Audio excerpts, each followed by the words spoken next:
Chapter 4. Clear the Pond of Ugly Frogs. Your goal in life is to be happy. Happiness and peace of mind are the ultimate aim of almost all individuals. Your ability to achieve your own happiness is the real measure of how successful you are as a human being. The good news is that it has never been more possible for you to achieve happiness and fulfillment in every part of your life than it is today. We know more today about the reasons for happiness and unhappiness than we have ever known before. We have learned more about the functioning of the human brain relative to happiness and to all other functions in the last few years than we ever knew before. When Brian was in his 20s, ambitious and eager to live a happy, fulfilling life, he began to study the subject of happiness. After thousands of hours of reading and research in the areas of psychology, philosophy, religion, and success, he got an extraordinary insight into the entire subject. The main obstacle. He discovered that negative emotions, ugly frogs that squat in the back of your mental pond, are the primary obstacles to enjoying the happiness you truly desire. Negative emotions, from whatever source, are the root causes of almost all the unhappiness, misery, and frustration in life and work. If you can eliminate negative emotions, you can transform your whole life. He also learned that the mind is like a vacuum. It will not remain empty for very long. When you eliminate negative emotions, your mind will refill naturally with positive emotions of happiness, joy, excitement, love, and peace. When you get rid of the weeds, flowers will grow. Sometimes, a single new idea or insight that leads to your interpreting a past event differently can liberate you so completely that you will never be the same in that area. Forever after, you will be a different person. Negatives sometimes turn into positives. For example, you could get fired from a job and be angry at your employer for the injustice of it all. Then you find a new and better job that is much more suited to you specific talents and abilities. You work with people you really enjoy, and the job pays far more than you could have ever earned at the previous job.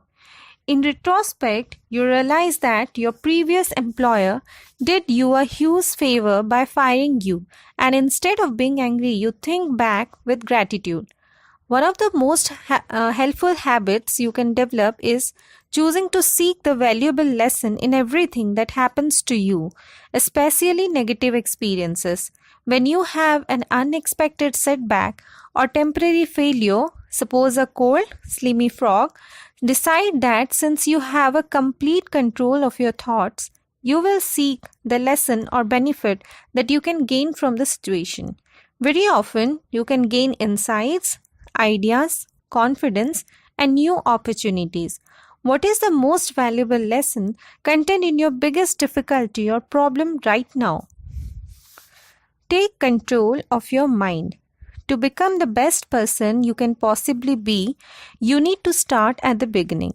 The law of control says that you feel happy about yourself to the degree to which you feel you are in control of your own life, and you feel unhappy to the degree to which you feel you are not in control or are controlled by external circumstances or people.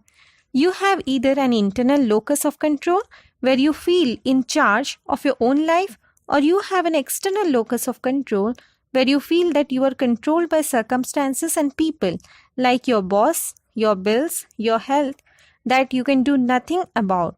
Psychologists today agree that the presence or absence of a sense of control is the critical factor in stress or lack of stress, happiness or unhappiness, and almost every human malady, mental and emotional. The fact is that you have complete control over only one thing, that is your mind. You can control the thoughts you think. As Viktor Frankl, survivor of Auschwitz concentration camp, said, the last of the human freedoms to choose one's attitude in any given set of circumstances, to choose one's own way. Your single focus must then be the elimination of negative emotions of all kinds.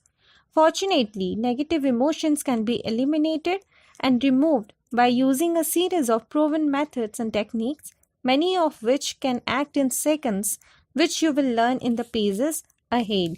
Now do this. Starting today, begin paying attention to your thoughts when situations upset you, frustrate you, or invoke negative feelings. Take a deep breath and make the decision not to feed them. In Emotional Intelligence, Daniel Goleman talks about a process that some people refer to as emotional snowballing. The negative emotion starts off small, but the more energy and attention you give it, the greater it becomes. Choose to dwell on positive thoughts and feelings and starve the negative ones. Remember, you are in control of your thoughts. Program yourself to be optimistic. Where do your emotions come from? Which comes first, the thought or the feeling? The fact is that thought precedes feeling, and feeling precedes decision and action. First, you think a thought or take in new information. You then interpret that thought as being either positive or negative. Your interpretation then generates the appropriate emotion. The emotion then triggers an action or a reaction on your part. Put another way, you determine your emotional life and much of what happens to you by the way you choose to think about an event or experience.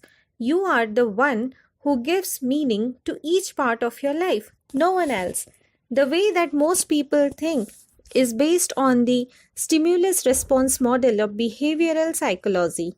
A particular stimulus or event can trigger a particular response or reaction almost instantly.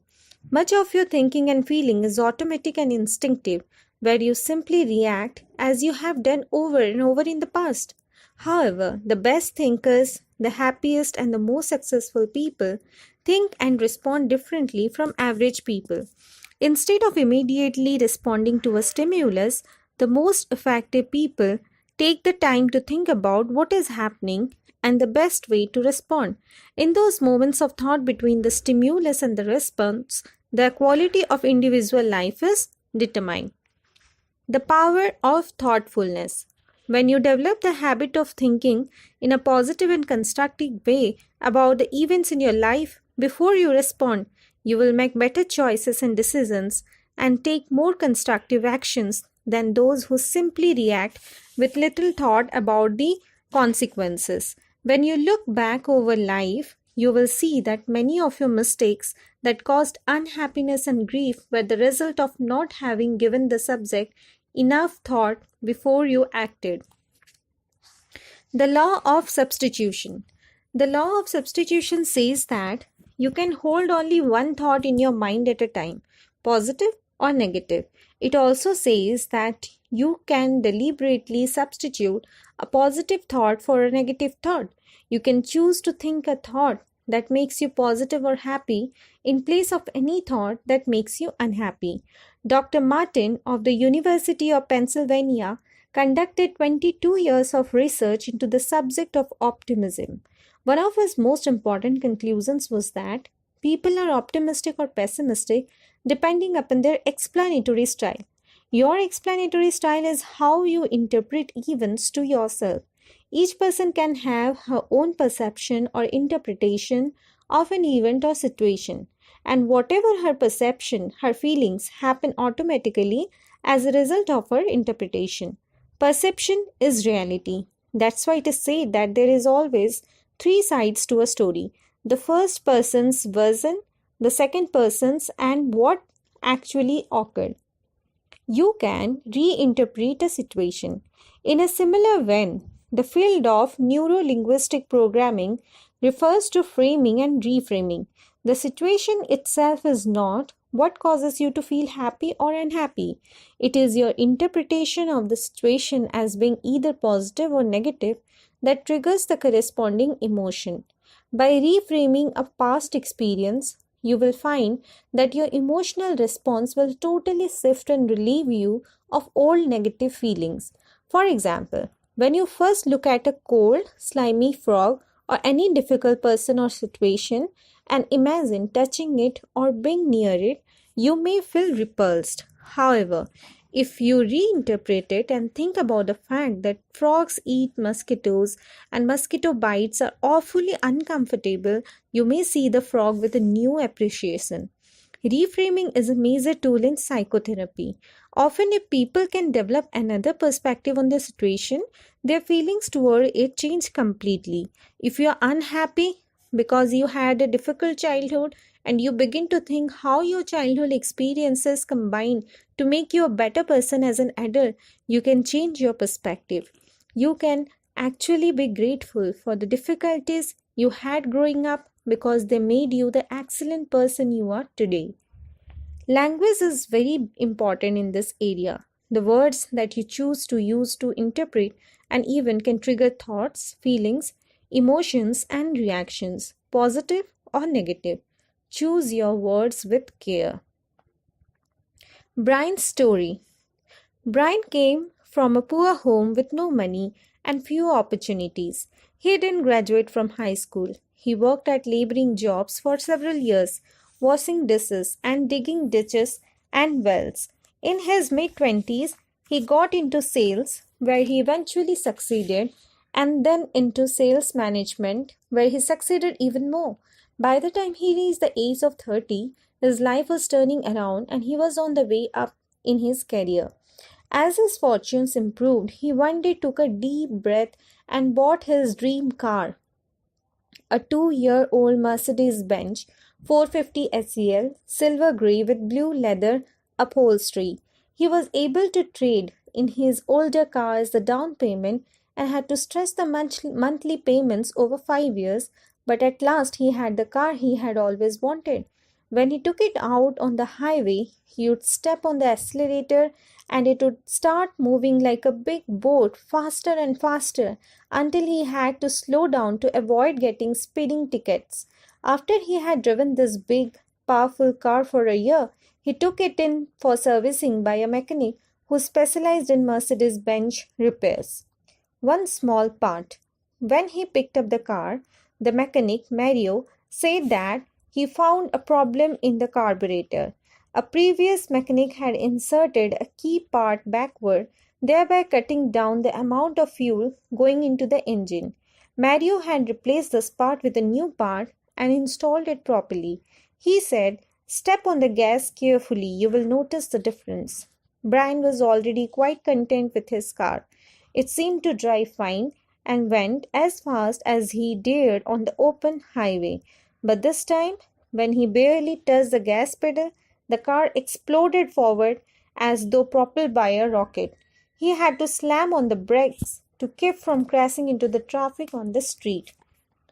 From then on, whenever he drove his Mercedes, Brian had to step on the accelerator very gently. A slight touch would cause that car to blast forward at such a speed 0 to 60 miles per hour in 5 seconds that he would have to brake quickly to hold it back, and all because of changing one small part deep in the carburetor. You have extraordinary abilities. Your mind and potential are like a beautifully engineered Mercedes.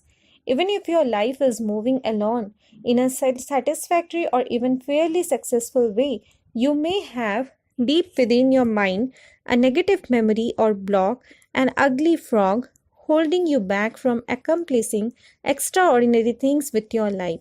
When you identify this block and remove it, you will suddenly begin to make more progress in a few weeks or months than you might have made in several years. In the next chapter, you will learn how to identify those hidden blocks that hold you back. You will learn how to release vast reserves of energy, enthusiasm, and desire in a direction of your own choosing. You will learn proven ideas and insights that can change your life. Now do this. Identify one area where you might still be harboring anger at a person from your past or still be thinking about a negative experience that could be holding you back from putting your whole heart into your work or personal life.